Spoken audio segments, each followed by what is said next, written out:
الحمد لله رب العالمين والعاقبة للمتقين والصلاة والسلام على أشرف الأنبياء والمرسلين نبينا محمد وعلى آله وأصحابه أجمعين أما بعد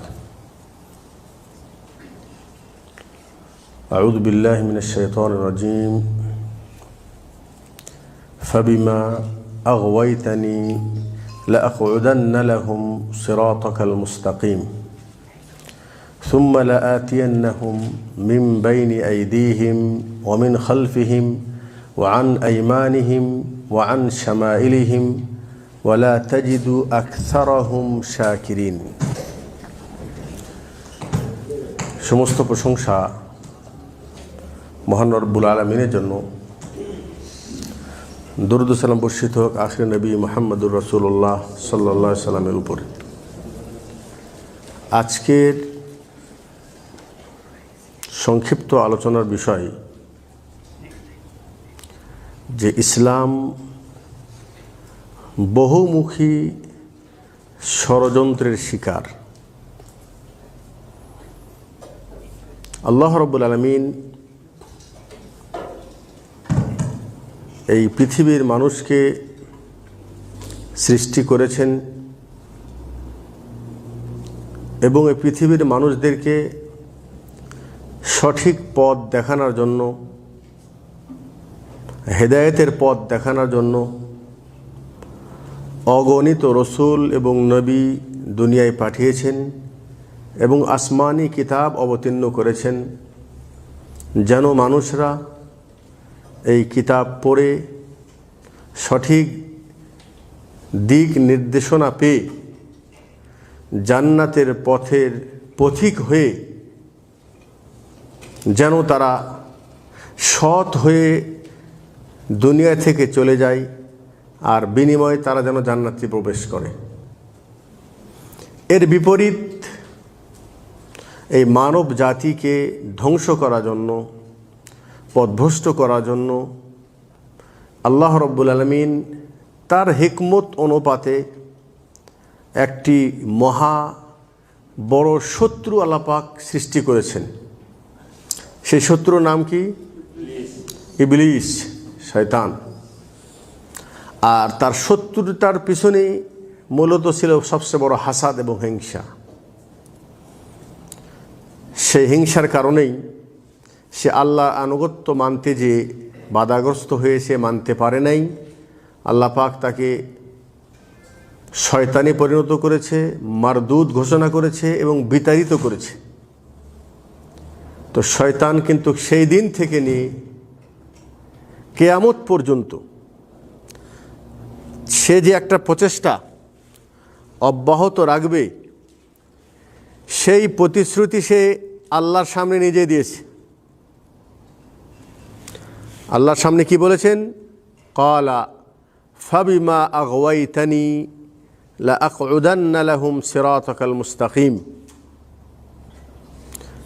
শয়তান বলবে ফাবিমা আগওয়াইতানি, আল্লাহর সামনে বলছে, আয় আল্লাহ, যার কারণে আমি পথভ্রষ্ট হয়েছি, মারদুদ হয়েছি, লাআকউদান্না লাহুম সিরাতাকাল মুস্তাকিম, আমি অবশ্যই লাআকউদান্না লাহুম সিরাতাকাল মুস্তাকিম, আয় আল্লাহ, তোমার যে সোজা পথ আছে, এই সোজা পথের উপরে আমি বসবো, সোজা পথের উপরে আমি বসবো। সুম্মা লাআতিয়ান্নাহুম মিন বাইনি আইদিহিম ওয়া মিন খালফিহিম ওয়া আন আইমানিহিম ওয়া আন শামাইলিহিম ওয়া লা তাজিদু আকসারাহুম শাকিরিন। আমাদের খেরখন শয়তান বলছে, আমাদের যে শত্রু কে বানিয়েছে? বলেন, কে বানিয়েছে? আল্লাহ তাআলা বানিয়েছে। আর সে বলেছে যে আমি অবশ্যই সোজা পথের উপর বসে থাকব। শয়তান কোথায় বসে? সোজা পথে। সোজা পথে কেন বসে? সোজা পথ কয়টা? আর বাঁকা পথ অনেক। বাঁকা পথে শয়তান বসে না কেন? সেগুলো পথটি তো শয়তানের পথ, সেখানে তার বসার কোনো প্রয়োজন নেই। সে বসে কোথায়? সোজা পথে। সোজা পথে কি শুধু বসে থাকে? শুধু বসে থাকে না, বসে থেকে বলেছে আমি এক এক জনার কাছে এক এক রকম রূপ নিয়ে আমি আসব। কারো সামনে দিয়ে আসবো, কারো পিছন দিয়ে আসবো, কারো ডান দিক দিয়ে আসবো, কারো বাম দিক দিয়ে আসবো। আর আল্লাহ বলছেন ওয়ালা তাজিদু আকসারাহুম শাকিরিন। আমার এই প্রচেষ্টার ফলাফল কি? আমার দিকে খেয়াল করেন। এই প্রচেষ্টার ফলাফল হলো এই যে অধিকাংশ মানুষ তাদেরকে আয় আল্লাহ তুমি শুকুর গুজার বান্দা পাবা না। অধিকাংশ মানুষ কি হবে? আল্লাহ তোমার সঠিক পথ থেকে সরে যাবে। আমার দিকে খেয়াল করেন। আচ্ছা, শয়তান যে সেদিন প্রতিজ্ঞা করেছে সে কি তার কাজও অব্যাহত আছে? সে প্রচেষ্টা চালিয়ে যাচ্ছে নাকি বন্ধ করে রেখেছে? আর ফলাফল কি হয়েছে? ফলাফল সে যেটা চেয়েছিল সেটা এখন আমাদের সামনে স্পষ্ট, সেটাই হতে যাচ্ছে। কারণ আজ মানুষের যেটা অবস্থা সেটা হলেই আল্লাহ রাস্তা ছেড়ে দিয়ে অধিকাংশ মানুষ শয়তানের রাস্তা ধরেছে। কি কথা ঠিক আছে? তো শয়তান যে ইসলামের শত্রুতা করছে, একটু আগে কি শুনলাম? বহুমুখী প্রচেষ্টা, মানে এক এক জনকে এক একভাবে গোমরাহ করবে, পথভ্রষ্ট করবে। দেখুন, আল্লাহ নবী সাল্লাল্লাহু আলাইহি সাল্লাম বলেছেন শয়তান যখন ভূমিষ্ঠ হয়, মানুষের নবজাত সন্তান যখন ভূমিষ্ঠ হয়, হওয়ার সময় শয়তান তাকে একটা খোঁচা দেয়। শয়তানকে একটা কি দেয়? খোঁচা দেয়। শুধু একজনকে দেয় নেই, সেটা কি? ঈসা আলাইহিস সালাম। ঠিক আছে, শয়তান খোঁচা দেয়, তার মানে কি শয়তানের একটা প্রভাব থাকে। তবে আল্লাহ নবী সাল্লাল্লাহু আলাইহি ওয়াসাল্লাম বলেছেন কেউ যদি সহবাসের সময় যে সুন্নতি দোয়া আছে এই দোয়া পরে যদি কেউ সহবাস করে তাহলে শয়তান তার কোনো ক্ষতি করতে পারে না। তার মানে কি শয়তান ওই পেটে থেকে লেগে আছে, কিভাবে তাকে নষ্ট করবে। কি কথা বুঝে আসলো? এরপরে শয়তান যখন জন্মগ্রহণ করতেছে তখন থেকে খোঁচানো শুরু করতেছে যে কীভাবে তাকে পথভ্রষ্ট করব। এখন এখানে একটা পথভ্রষ্ট তো ভাগ্যক্রমে হয়ে যায়। সেটা কিভাবে? জন্মগতভাবে তার দুর্ভাগ্য হওয়া। কিভাবে? কুল্লু মৌলুদিন ইউলাদু আলাল ফিতরা ফাআবাওয়াহু ইউহাউবিদানিহি ওয়া ইউনাসসিরানিহি ওয়া ইউমাজ্জিসানিহি। জন্মগতভাবে মানে হলে এই যে হঠাৎ ক্রমে তার জন্ম হয়ে গেছে অমুসলিমদের ঘরে, তাহলে তার কপাল পড়ল না? সে কি ইসলামে আরও দেখতে পাবে? তারপরে কেউ কেউ পায়, কেউ কেউ কি আল্লাহ যাকে হেদায়েত দেয় সে পায়। তাহলে শয়তান এখানেই মানুষকে পথভ্রষ্ট করার জন্য সে সব সময় প্রচেষ্টা চালিয়ে আছে। তার প্রথম প্রচেষ্টা হলে এই যে সে যেন কোনোভাবে ইসলামের পথে না আসে। কিন্তু আল্লাহ পাক দয়া করে অনুগ্রহ করে দুনিয়ায় যত মানুষ জন্মগ্রহণ করান সবগুলোই কিন্তু ইসলাম ধর্ম দিয়েই দুনিয়ায় পাঠান। কিন্তু তারপরে পরিবেশ যেরকম সে ওরকম হয়ে যায়। কথা বোঝেন? পরিবেশ যেরকম সে সেরকম হয়ে যায়। আপনার আব্বা ছিল অমুসলিম, কারো ইহুদি ছিল, খ্রিস্টান ছিল, বেদাতি ছিল, মাজার পূজারি ছিল, কবর পূজারি ছিল, তো ছেলেও কি হয়ে যায়? কবর পূজারি হয়ে যায়। ঠিক আছে না? পরিবেশ, এটা মানে কি যে যেরকম পরিবেশ পেয়েছে, যে যেই পরিবেশে মানুষ হয়েছে অটোমেটিক সেই পরিবেশেই সে হয়ে যায়। এখন আপনি কবর পূজারির পরিবেশে মানুষ হয়ে যদি বলেন যে আমি সারা জীবন এই মা বাবার কাছ থেকে শিখেছি আর তুমি এখন তাওহীদ শিখাছো, তাহলে এটা কি হবে? কথা বলেন। তার এই দলিলটা কি গ্রহণযোগ্য হবে? হবে না। তার উচিত কি? তার উচিত হলে এই ব্রেনটাকে একটু ঘুরানো। বহু রকম মানুষ দেখছি দুনিয়ায়, বহু ধর্মের মানুষ আছে, সবগুলোকে হকের উপরে না যাচাই করতে হবে? যাচাই করতে হবে। যাই হোক, শয়তান প্রথম তার হাতিয়ার সেটা হলেই যে তাকে অমুসলিম বানিয়ে দেওয়া, কাফের মুশরিক। আর কাফের মুশরিক যদি হয়ে যায় ওদের পথে কি শয়তান বসে? বসার দরকার নেই, সে তো শয়তানের পথ। দ্বিতীয় পর্যায়ে তারপরে সেটা হাতিয়ার সেটা হলেই যে আপনি মুসলিম ঘরে জন্মগ্রহণ করবেন, তারপরেও আপনাকে ইসলাম থেকে সরে নিয়ে যাবে। ইসলাম থেকে কী করে দেবে? সরে নিয়ে যাবে। এটা কি সম্ভব? এটা কি সম্ভব? আগেরটার চাইতে এটা কিন্তু আরও বেশি খারাপ। সে ইসলামের আলো পেয়েছে, আব্দুর রহমান নাম, আব্দুল সালাম নাম, ইসলামী পরিবেশ পেয়েছে, কিন্তু দুর্ভাগ্য তার পাওয়ার পরেও সে এমন একটা পরিবেশ পেয়েছে যে পরিবেশের কারণে সে সঠিক ইসলাম থেকে দূরে চলে গেছে, সঠিক ইসলাম থেকে দূরে চলে গেছে। এখানেই শয়তানের যেটা হাতিয়ার সেটা হলেই মাথায় টুপি আছে, পরনে মাশাআল্লাহ জুব্বা আছে, কাপড় আছে, 5 ওয়াক্ত নামাজি মানুষ, হজ করতেছে, কিন্তু তার আকীদা নষ্ট। তার আকীদা কি? নষ্ট। এখানে একটা জিনিস বুঝতে হবে, সেটা হলেই আমরা মনে করি যে আমি জন্মগত মুসলমান, আমি আজীবন মুসলমান, ইসলাম নিয়ে ঠিকই থাকবো, তাই নয় কি? কিন্তু মনে রাখবেন, অজু করার পর অজু ভঙ্গের কিছু কারণ আছে না? সেই কাজগুলি যদি সংগঠিত হয়, অজু থাকে? অজু ভেঙে যায়। তাহলে যে ব্যক্তি অজু করেছে, কোন কোন কাজে অজু ভেঙে যায় সেটা যদি সে না জানে, তাহলে তো সে অজু ভাঙার পরেও মনে করে আমি অজু অবস্থায় আছি। কি মনে করবে না? এতটুকু বুঝেছেন? এতটুকু বুঝেছেন তো না?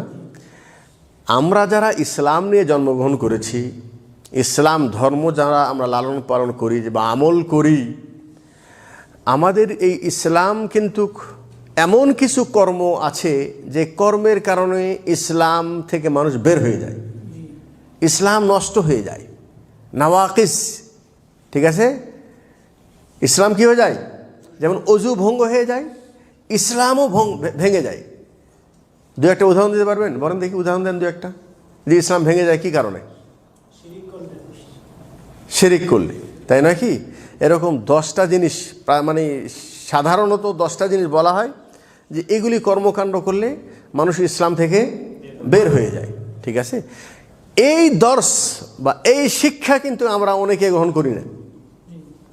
অজু ভঙ্গের কারণ জানি, কিন্তু ঈমান ভঙ্গের কারণ জানি না। ঈমান ভঙ্গের কারণ কি জানি না। ঠিক আছে?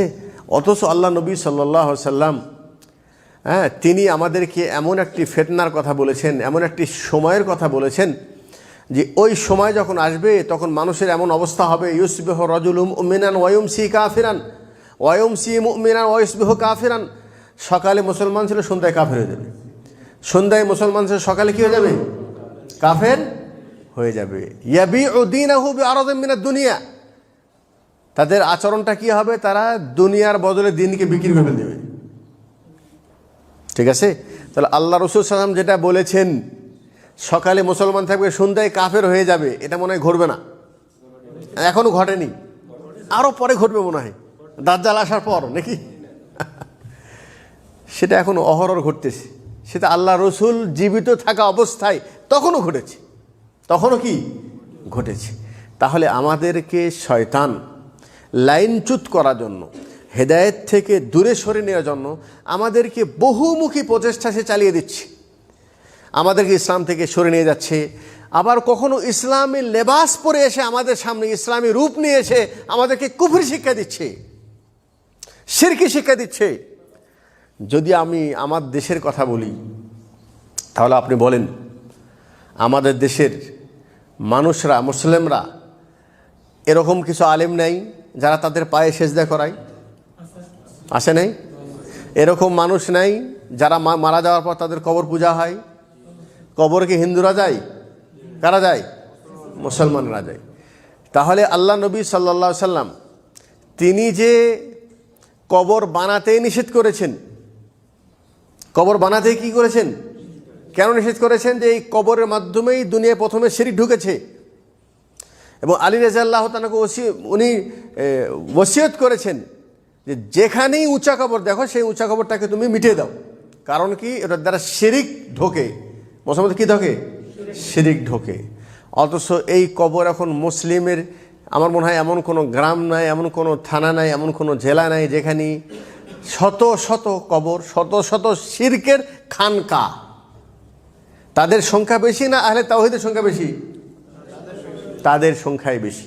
তাহলে তাদের মাথায় টুপি আছে, পরনে কাপড় আছে, কিন্তু ইমানের মধ্যে শিরিক এবং কুফর ঢুকেছে।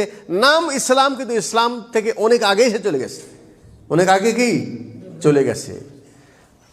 আজকাল সমসাময়িক দু একটা উদাহরণ দেব যে আজকে আমাদের এই মানে ইসলামের শিক্ষা থেকে দূরে থাকার কারণে, ঈমান ভঙ্গের কারণ না জানার কারণে আজকে মুসলিমরা ইসলাম সম্পর্কে এমন এমন কিছু কিছু কটূক্তি করছে, এমন এমন কিছু কিছু কর্ম করছে যেই কর্মগুলি মানুষদেরকে ইসলাম থেকে বের করে নিয়ে যাচ্ছে, চালিয়ে যাচ্ছে। ঠিক আছে না?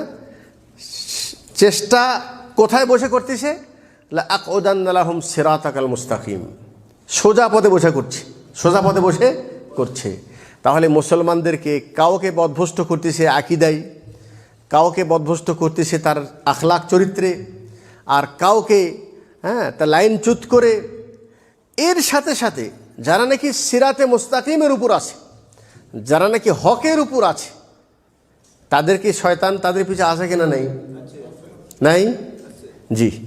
এখন আমরা উপলব্ধি করছি আসলে যে শয়তান কিয়ামতের পূর্বে সে যে তার চেষ্টাটাকে অব্যাহত রেখেছে, এবং আমাদের প্রত্যেকের পিছনে শয়তান লেগে আছে, এটা আমরা প্রত্যক্ষদর্শী, আমরা বুঝতে পারছি। কিভাবে? দেখুন, আজকে যারা সঠিক মুসলমান, তাদেরকেও শয়তান অন্যভাবে পথভ্রষ্ট করতেছে। কিভাবে? একটা হাদিস শুনুন, জাবের রাদিয়াল্লাহু তাআলা আনহু থেকে বর্ণিত। তিনি বলেন, রাসূলুল্লাহ সাল্লাল্লাহু আলাইহি ওয়াসাল্লাম থেকে তিনি শুনেছেন, রাসূলুল্লাহ সাল্লাল্লাহু আলাইহি ওয়াসাল্লাম বলেন, ইন্নাশ শাইতান ক্বাদ ইয়াইসা আন ইয়াবুদুল মুসাল্লুন ফি জাজিরাতিল আরব, যে শয়তান নৈরাশ হয়ে গেছে। কি হয়ে গেছে? নৈরাশ হয়ে গেছে যে আরব কান্ট্রিতে শয়তানের কেউ ইবাদত করবে না। ইবাদত কার করতে হবে? কেউ যদি শয়তানের ইবাদত করে তার মানে কি? শিরিক করা। তার মানে কি? শিরিক করা। তো আল্লাহ রাসূল সাল্লাল্লাহু আলাইহি ওয়াসাল্লাম ভবিষ্যৎবাণী বলে দিয়েছেন যে আরব দেশে শয়তান শিরিক ঢুকাতে পারে নাই বলো, সে নৈরাশ হয়ে গেছে। নৈরাশ হয়ে কি বসে আছে? বসে আছে? বসে নাই। সে কি করতেছে? বলছেন ওয়ালাকিন ফিত তাহরিশ বাইনাহুম, শয়তান এদের পিছনে আর একটা কাজ করতে, সেটা হলো যে কোনোভাবে এদেরকে দুর্বল করার জন্য, এদেরকে পথভ্রষ্ট করার জন্য এদের ভিতরে ইখতিলাফ ঢুকে দিছে। এদের মধ্যে কি ঢুকে দিছে? ইখতিলাফ। মনের মধ্যে মিল নেই, একে অপরের দূরত্ব, একে অপরের কি দূরে। এই হাদিসের মানে কি এখন পর্যন্ত আরব দেশে শিরিক ঢোকে নাই? ঢুকেছে, শিরিক আছে। এই হাদিসের ব্যাখ্যা ওলামা কেরাম বলছেন যে যখন আল্লাহ রাসূল সাল্লাল্লাহু আলাইহি ওয়াসাল্লাম বলেছেন, তারপরে খায়রুল কুরুন, ওমর রাদিয়াল্লাহু তাআলা আনহু যুগে আরব থেকে যখন কুফর এবং শিরিককে বিতাড়িত করেছে, তখন কিন্তু এই আরব দেশে শিরিক ছিল না। নতুন করে শিরিক তখন শয়তান ঢুকাতে পারে না, কিন্তু এখন ঢুকেছে। কিন্তু এই হাদিস থেকে যেটা একটা জিনিস শিক্ষা আমরা নিতে পারি, সেটা হলেই যে আলহামদুলিল্লাহ কিছু হক মুসলমান এমন আছে যাদেরকে শয়তান কখনোই তাদের দ্বারা কোনো কুফরি করাবে, তাদের দ্বারা কোনো শিরিক করাবে, এরকম আশঙ্কা করা যায় না। যেহেতু আলহামদুলিল্লাহ তারা তাওহীদ বুঝে, কুফর এবং শিরিককে তারা চিনে, এই জন্য তাদের আর শিরিক কুফর হবে না। কিন্তু এই শয়তান এদেরকে দুর্বল করার জন্য এদেরকে কি করছে? এখন এদের মাঝে ইখতিলাফ ঢুকে দিছে। কি করে দিছে? ইখতিলাফ ঢুকে দিছে। এটা আমি শুধু আপনাদের সামনে একটা আশঙ্কা বা বর্তমান প্রেক্ষাপট বা সময়ের দাবিকে একটি কথা বলছি। সেটা হলেই যেখানে আমাদের বক্তব্য হওয়া উচিত শিরকের বিরুদ্ধে, যেখানে আমাদের বক্তব্য হওয়া উচিত কুফরের বিরুদ্ধে, যেখানে আমাদের বক্তব্য হওয়া উচিত নাস্তিকদের বিরুদ্ধে, যেখানে আমাদের বক্তব্য হওয়া উচিত সমাজ সংস্কারের বক্তব্য, অথচ দেখা যাচ্ছে যে ছোটোখাটো মশলা নিয়ে অথবা ইজতিহাদি মশলা নিয়ে, যেটা নাকি উভয়ের পক্ষে দলিল থাকতে পারে বা একে অপরের দলিলের বিশুদ্ধতার বিষয়ে ইখতিলাফ থাকতে পারে, বোঝার ক্ষেত্রে ইখতিলাফ থাকতে পারে। আপনি রুকু পেলে রাকাত পাবেন, গণ্য হবে কি হবে না? জাহরি সালাতের মধ্যে সূরা ফাতিহা পড়বেন কি পড়বেন না, ঠিক আছে না? এটা কি কুফর আর শিরকের ইখতিলাফ? কথা বলেন, কুফর আর শিরকের ইখতিলাফ? এরকম কোনো ইখতিলাফ নয়। সংগঠন করা, এটা কি মানে যাবে কি যাবে না? কেউ বলছেন যাবে, কেউ বলছে যাবে না। এই ইখতিলাফটা কি কুফর আর শিরকের ইখতিলাফ? তো এই শয়তান তো আমার পিছনে ছেড়ে নেই। ঘুমাতে যাচ্ছি তখনও শয়তান আছে, ঘুম থেকে উঠলে তখনও শয়তান, খাতে বসলে তখনও শয়তান, স্টেজে যাবে তখনও শয়তান। কি শয়তান আছে না? খাওয়ার সময় শয়তান নেই?